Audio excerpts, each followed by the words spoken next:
جميع الكائنات تكلمنا عليها، ولكن لم نتكلم عن شخص دريم. لم نتكلم عن هذا الشخص دريم. وهذا المقطع الشيء الأول يجده لا وجوع وهنجر. ستيف لا يعطش، هذه إضافة من المطورين. والشيء الثاني إنه لا يصيبه السم. لا يصيب السم. والشيء الثالث هو إنه طول البلكة هذا. والشيء الرابع هو قادر يحمل صدق شولتر فيه ديرت يعني. والشيء الخامس إنه أسرع شخص في من كرافت. والشيء يعني كنت. والشيء السادس إنه ما أدري والله إيش بالله، إنه ذكي. إنه أذكى شخص قد يتمشكل مع الأشياء ايرون جولم أو مع أصدقائه لا نعرف. جهدنا بعض المقاطع إنه يبحث عن المشاكل، يتمشكل مع اللاعبين.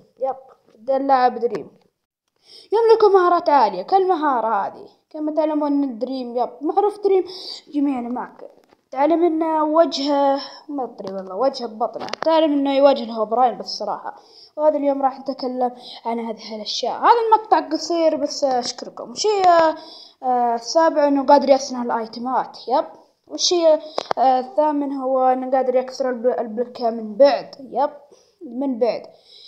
وهذا إنه يحب الدايموند.